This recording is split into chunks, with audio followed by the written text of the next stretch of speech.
Welcome to the deep dive. Hey, one. Before we really get into the weeds today, do us a massive favor. Hit those like and subscribe buttons right now. Yeah, please do. It really helps. It genuinely helps us keep bringing you these incredibly thorough, no stones left unturned explorations into some of the most provocative source materials out there. And today's material is, well, it's definitely provocative. Oh, absolutely. We have a very specific and highly requested mission today. We are reviewing a really incisive, ultra-long new ebook. It's called Misandrist Ideologies. Right, or you might know it by its subtitle, which is Heavily Used Online Critical Theories, Luxury Beliefs of Satanic Leftists. Yeah. And it's written by Conrad Riker. That is exactly what we're unpacking today. Yeah. And I just want to speak directly to you, the listener, for a second. Mm-hmm. If you are someone who has been seeking to genuinely understand the red pill, the men's rights, and just the broader manosphere perspective on modern culture, this deep dive is custom tailored specifically for you. If you want to really hook into this worldview or just read the source material yourself, you need to check out Amazon, Kindle, and Google Play Books to buy the book. It is a massive volume. Yeah, it's huge. And you should also definitely go follow the author at Conrad Riker on Substack. That's at CONRADNRIKER on Substack for his ongoing writings. Absolutely.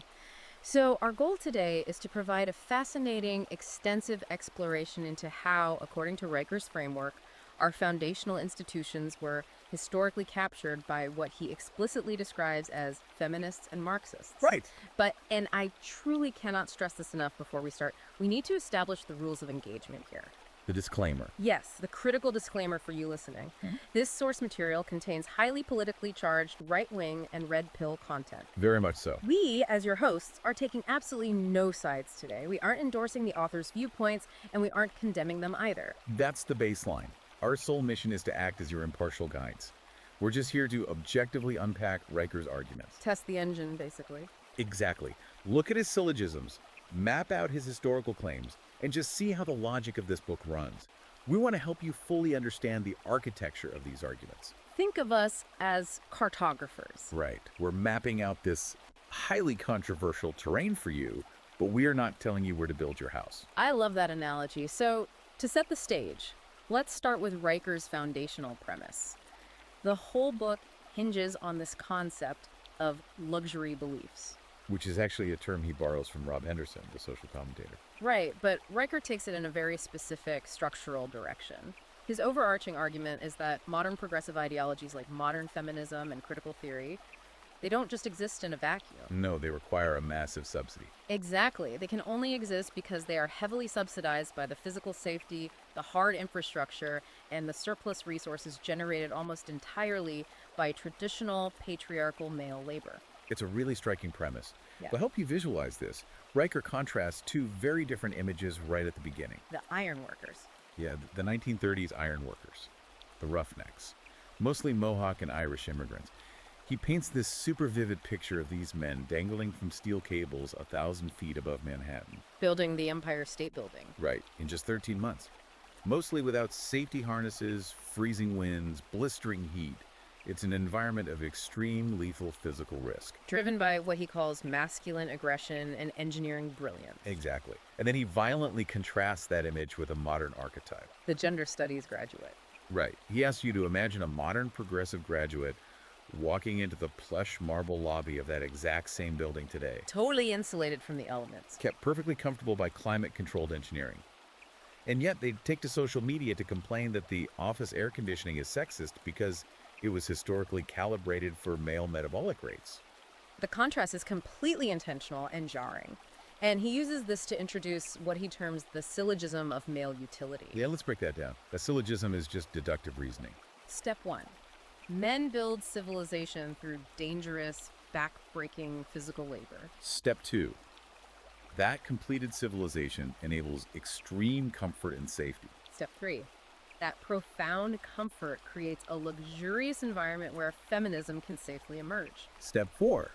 Feminism then actively seeks to dismantle, shame, and destroy the traditional men who built that system. And the final conclusion, destroying those men, ultimately destroys the civilization itself, because the power grid, the sewers, the roads, they still rely entirely on that ongoing male physical sacrifice. Right, he pauses on that to really hit the modern debate between equity and equality of opportunity. Because standard equality of opportunity just means a fair starting line based on merit. You take the test, best score gets the job. But Riker argues that equity, which is the buzzword for modern progressivism, demands equal outcomes regardless of input, regardless of biology. And to prove that equity is hypocritical, he points to what he calls the glass cellar, This was a fascinating rhetorical flip. We all know the glass ceiling. the invisible barrier keeping women out of boardrooms. Right. But Riker argues progressives completely ignore the glass cellar. He pulls Bureau of Labor Statistics data from 2022. Showing that men make up roughly 91 to 93% of all workplace fatalities. Staggering. It really is. Roofers, deep-sea fishermen, loggers, sanitation workers. High voltage linemen. And Riker points out you never see protests demanding 50% female representation in sewer maintenance crews. Or frontline infantry combat. He views the demand for equity as a demand to artificially redistribute the financial rewards of male utility without ever volunteering to share the lethal physical burdens. And it's not just blue-collar labor. He brings this into the corporate world with the Bezos paradox. Oh, the Amazon example. Yeah, Riker argues Jeff Bezos built Amazon through ruthless, aggressive, hyper-competitive risk-taking. Traits Riker explicitly defines as deeply patriarchal. Right. But the paradox is that the massive profits generated by that raw masculine aggression are now funneled into DEI, diversity, equity, and inclusion initiatives. And those initiatives, according to Riker, actively demonize the exact same aggressive traits that built the Treasury in the first place. A civilization essentially eating its own foundational pillars. Which brings us to the broader historical canvas, the tearing up of the social contract between the sexes. The Birkenhead drill. Yes. 1852, the HMS Birkenhead is sinking off South Africa. Not enough lifeboats. The soldiers aboard stand in strict military formation on the deck, facing certain death in shark-infested waters. Specifically to ensure the women and children could escape. Women and children first. Riker calls this the ultimate manifestation of chivalry, accepting absolute male expendability to protect the vulnerable. But then he fast forwards to 2012, the Costa Concordia disaster, Off the coast of Italy. where the captain, Francesco Scatino, infamously tripped and fell into a lifeboat, leaving hundreds trapped. Reports of men pushing past women. Riker uses this to argue the chivalric code has completely collapsed, and he asks why. His answer is that society has spent decades treating the male protector role as toxic or inherently oppressive. You can't systematically strip men of respect and authority and then act shocked when they refuse to lay down their lives on a sinking ship. Brutal logic. Oh, But it begs a massive question. Riker doesn't think this shift just happened organically. no. He traces a direct intellectual genealogy of woke ideology straight back to the Frankfurt School in the early 20th century. Right into the historical weeds. How does an esoteric group of German intellectuals connect to modern gender politics? He points to Max Horkheimer and his 1937 essay on critical theory. So for the listener, Riker breaks it down like this. Traditional theory is the scientific method, mapping objective reality. But critical theory, Horkheimer changed the game. Riker says critical theory doesn't care about objective truth. Its stated goal is to analyze power dynamics to liberate people from Western structural norms. It's not a magnifying glass, it's a sledgehammer designed for demolition. And to swing that sledgehammer, he pairs Horkheimer with Antonio Gramsci. The Italian Marxist writing from a fascist prison in the 20s and 30s. Gramsci realized a massive problem for Marxists.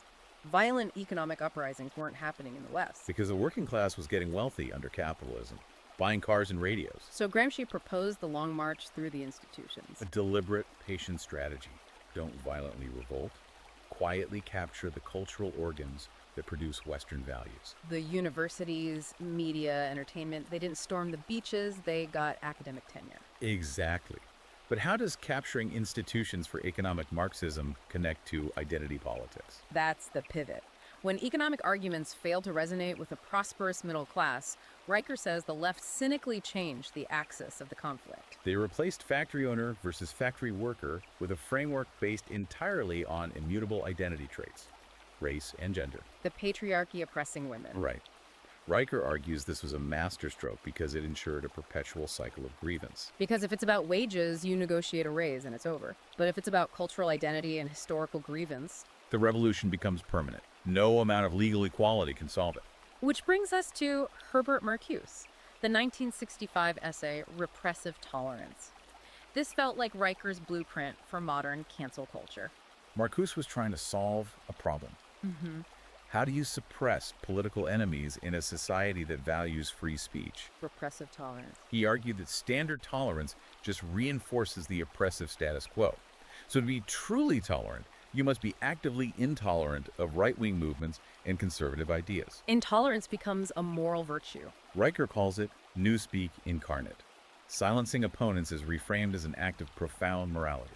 And he gives a visceral modern example, the 2017 incident at Evergreen State College with Professor Brett Weinstein. A massive flashpoint. Evergreen had a day of absence where minority students historically left campus to highlight their contributions. But in 2017, they flipped it and asked white students and faculty to leave. Brett Weinstein, a progressive biology professor, objected. He said taking yourself out voluntarily is a protest, but forcing a group to leave based on race is oppression. And the response was a mob of students cornering him, shouting him down. The campus police chief was told to stand down. He had to hold his classes in a public park. Riker views this as the direct, practical application of critical theory and Paulo Freire's pedagogy of the oppressed. Objective education substituted with victimhood worship and mob rule. He also brings in Theodor Adorno's The Authoritarian Personality from 1950. Riker claims Adorno attempted to pathologize the traditional nuclear family, suggesting strict father figures were the precursors to fascism. A deliberate psychological attack to sever the transmission of patriarchal values from father to son, raising men who are deeply ashamed of their innate strength. So if patriarchal structures were dismantled in universities, where does it go next? Elementary schools. Right. Segment 3, the war on boys. Riker calls it the taming of the stag. Here, his evolutionary psychology starts blending with his institutional critique. He argues K-12 schools are feminized environments designed to punish natural male biology. Citing David Buss, the evolutionary psychologist, the male brain is wired for kinesthetic engagement. Movement, rough and tumble play, spatial navigation. But the modern classroom demands docility, sitting still for 8 hours, emotional regulation. Traits more naturally aligned with feminine development. He brings up the reading wars to prove this systemic bias. Phonics versus whole language. Historically, phonics is a highly structured decoding system. It appeals to male systems thinking. But the shift to whole language relies on emotional immersion and context guessing. Riker views this as deliberate sabotage, leaving boys falling massively behind. And when boys naturally rebel, they get medically suppressed. The Ritalin genocide. It's one of his most controversial claims. He points to CDC data showing a 40% increase in ADHD diagnoses between 2003 and 2011. Overwhelmingly skewing toward boys. Riker views this as the pharmaceutical neutering of boys. They aren't treating a pathology, they're treating masculinity as a pathology. Subduing them to be manageable in a compliance system. And he backs this with that 2013 PNAS study on grading bias. Oh, the math and science tests. Yeah. When teachers knew the gender of the student, girls consistently outscored boys. But when graded completely anonymously, the boys scored higher. Riker uses this as empirical proof of institutionalized misandry. Female teachers actively grading down boys for exhibiting male behavioral styles. And he highlights the absurdity with the Pop-Tart anecdote. The 7-year-old boy in Maryland suspended for biting a strawberry Pop-Tart into the shape of a gun. Pointed it at the ceiling and said, bang, bang. Zero tolerance policies treating evolutionary boyhood play as criminal, toxic masculinity. So where does this pipeline lead? Riker says right into the jaws of the $1.7 trillion student debt crisis. He calls the modern university a financial scam and indentured servitude. Pressuring young men into non-dischargeable debt to fund Marxist indoctrination centers, teaching them they're the source of historical evil. So what's his solution? The red pill praxa. Skip traditional four-year college entirely. Avoid the debt trap. Learn high-income blue-collar skills like advanced welding or HVAC. Or highly scalable digital skills. Coding, high-ticket sales.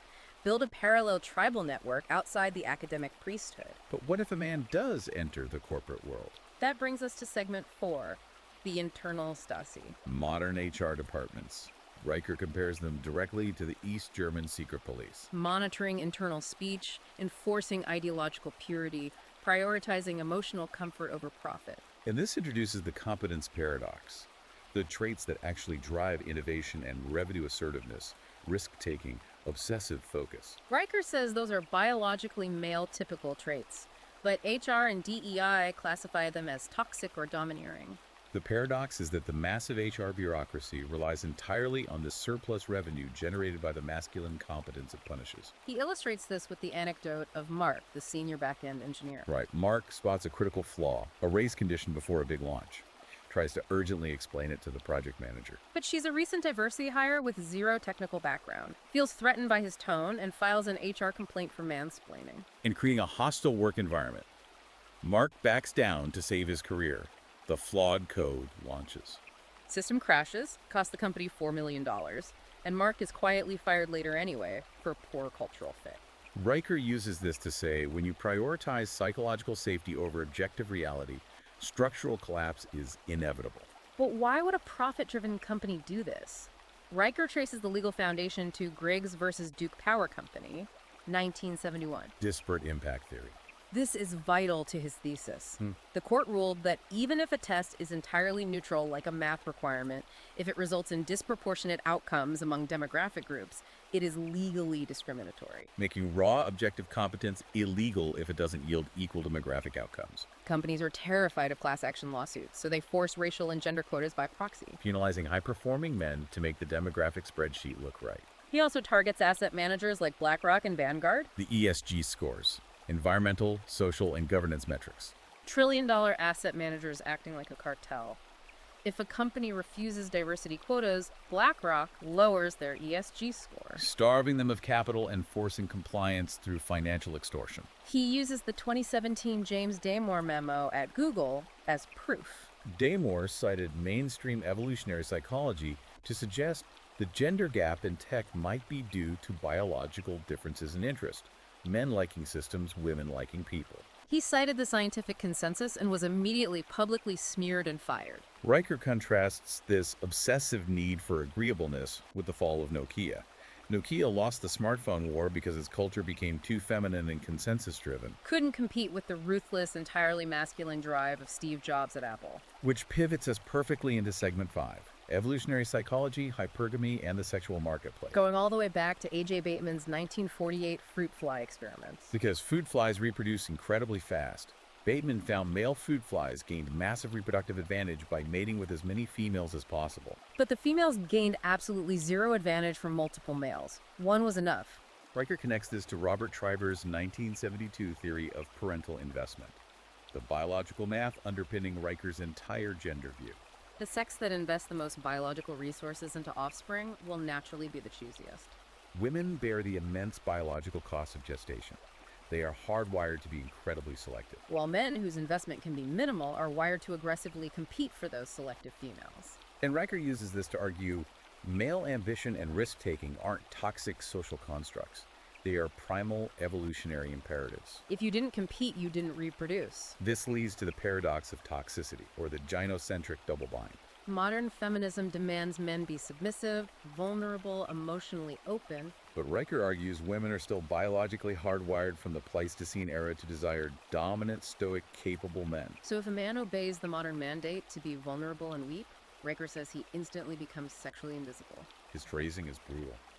Vulnerability is just weakness in a pretty dress. Expose your throat and you get primal contempt, not empathy. To prove this selectivity is operating today, he looks at digital dating apps. The Pareto principle on Tinder and OkCupid. The 80-20 rule. Data suggests 80% of women compete fiercely for the top 20% of men. The tallest, wealthiest, most attractive, and they rate the mathematically average man as below average. Baseline shifted wildly. This proves female hypergamy. The biological drive to mate across and up the socioeconomic hierarchy. And when hypergamy collides with feminist ideology, you get a fractured marketplace. The good man versus the nice guy. Or the simp. The good man is highly competent, stoic, mission-focused. The nice guy employs transactional agreeableness. Agreeing with everything, hoping to trade submission for sexual access. Because institutions attack the stoic good man, the market is flooded with simps, proved by the exploding OnlyFans economy. Millions of men paying thousands a month for digital validation. Riker calls them emotional tampons. Absorbing emotional labor and providing resources without ever gaining intimacy or respect. He also introduces the alpha widow concept.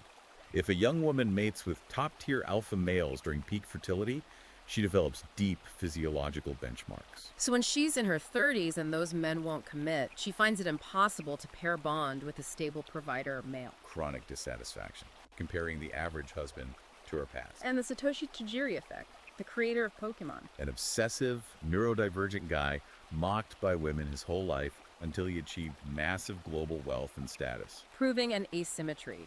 Male sexual leverage is painstakingly built over decades. Female sexual leverage is innate, peaking early with youth.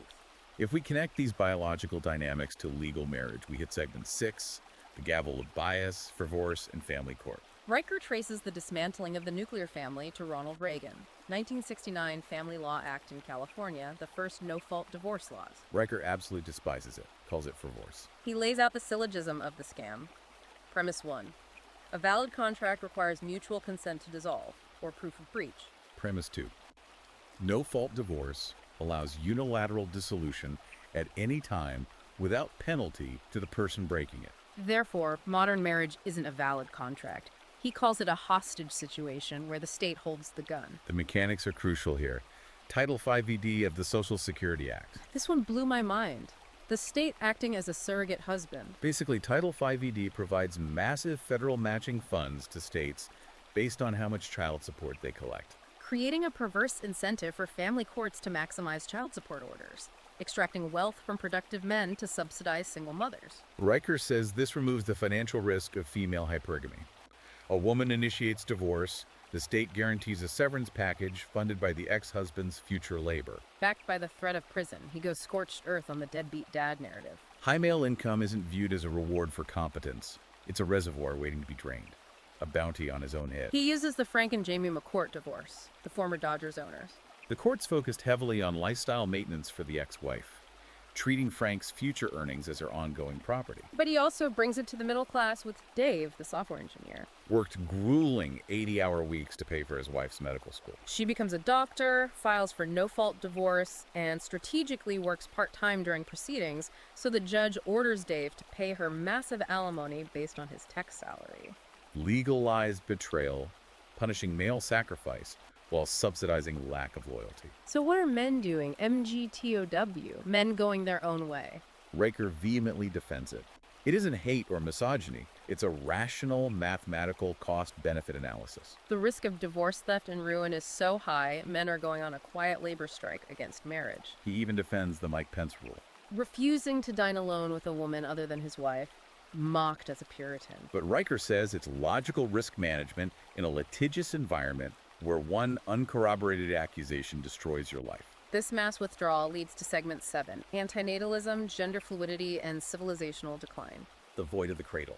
Total fertility rate plummeting to 1.6, well below the 2.1 replacement rate. Riker views it as civilizational suicide, and he attacks the green anti-human lie. The idea that having fewer kids is a moral good because humans are a plague. The ultimate luxury belief. Only a society completely insulated from survival struggles could entertain the nihilistic idea that ceasing to exist is a virtue. He targets the D&K lifestyle specifically.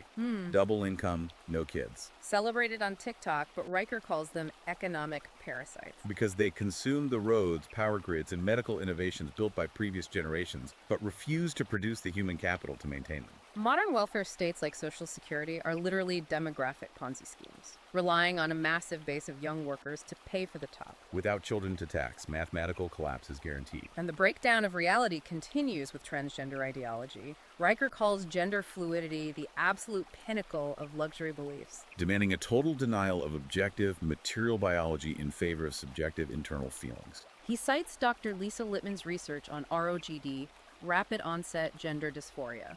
The historic spike in teenage girls identifying as trans isn't an organic medical phenomenon, it's a social contagion. A maladaptive coping mechanism for puberty amplified by algorithms. Philosophically, Riker links this to Gnostic dualism, the ancient heresy believing the physical body is evil and the true self is a spirit trapped inside. Secular Gnosticism.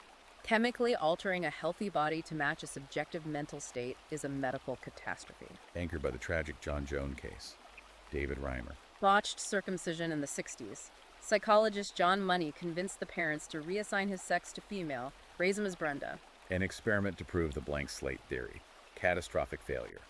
Reimer suffered agonizing trauma, transitioned back, and tragically committed suicide. Riker argues this proves gender is biologically hardwired, treating it as a social construct as child abuse. And culturally, this erases Title IX's protections for women, biological males dominating women's sports. Watching a male with superior lung capacity and skeletal structure win gold, while females get pushed to silver and bronze, erasing women from their own spaces. He uses the Shakers as a dark metaphor, the 18th century religious group known for furniture making. But they believed in absolute celibacy, relied entirely on converts, so they went extinct. Riker argues the modern West has adopted an ideology so detached from procreation, it's walking the same path to extinction. Which brings us to the final part, segment 8, the historical necessity of patriarchy and the new patriarch. Having diagnosed the disease, here is his historical cure, and he completely rejects the peaceful prehistoric matriarchy myth. Pointing to the Masuo people of China, a heavily cited matrilineal society. Riker notes they are peaceful, but they remained in the Stone Age. No skyscrapers, no symphonies. Whenever you see complex civilization, written law, monumental architecture, you are looking exclusively at the results of a patriarchal hierarchy. He references Steven Pinker's patriarchal bargain. Western civilization succeeded because socially mandated monogamy ensured the average man had a stake in the system, Lowering the violent primal competition seen in polygamous societies. allowing the average man to redirect his aggressive energy from fighting other men for a wife into building cathedrals and inventing the steam engine.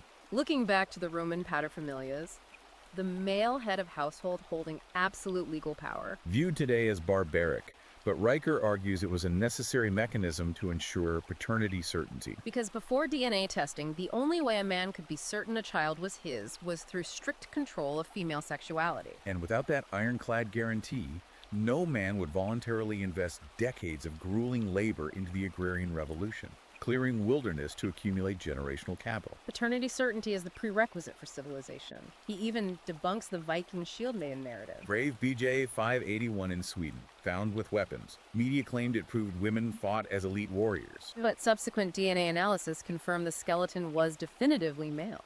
Riker accuses academia of her storied revisionism, prioritizing feminist wish fulfillment over objective truth. Superior upper body strength and testosterone made men the combatants throughout history. So what's Riker's roadmap for a man today? He doesn't say try to change the system. It's too far gone. He points to the manosphere as the modern digital agora, the last unpoliced town square where men can speak objective truths about hypergamy without being canceled by HR. And physical networks like the men's shed movement from Australia. Spaces where men bond shoulder to shoulder building things. A kinesthetic antidote to the feminized therapy couch that forces men to sit face to face analyzing feelings. He provides a template. Compliance variant 52,000. A real HR manager who woke up to the corporate matrix, realized he was enforcing an ideology he despised. Executed a hard exit, liquidated his 401k, left the progressive city, bought rural land, and started a hard asset concrete pouring business. Total personal and financial sovereignty outside the fiat currency system, answering only to the laws of physics and the free market. Riker outlines 5 pillars for the new patriarch based on this.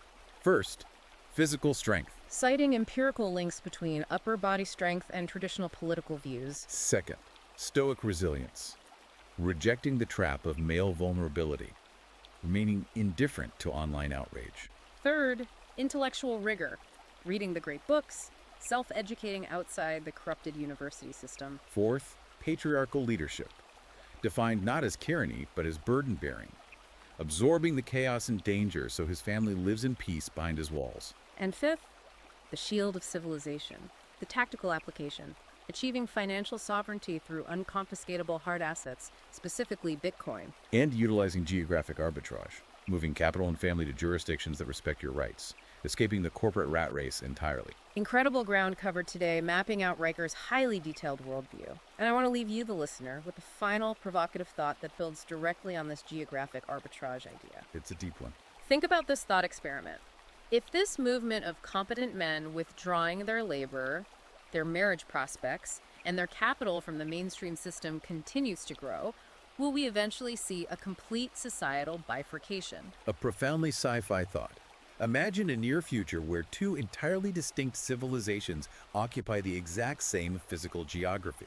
On one side, the mainstream society relying on a fiat-based system driven by luxury beliefs and DEI bureaucracy. And on the other side, moving quietly beneath the surface, a totally separate, decentralized, hard asset parallel economy. Built and funded by men who have completely withdrawn their consent, taxes, and participation from the mainstream matrix. The ultimate question Riker's book forces us to ask is what happens to the former society when it finally, inevitably, runs out of the latter's money and physical labor? It is definitely something deep to mull over, regardless of where you stand on these issues. Thank you for diving into the deep end with us today. Really appreciate you sticking with it. Please remember, hit that like button right now and subscribe to the channel so you never miss one of our extensive explorations. If you want to dive into the massive source material we mapped out today, check out Amazon Kindle and Google Playbooks to buy Conrad Riker's Misandrist Ideologies. And you can also follow the author directly at Conrad Riker on Substack for more of his work.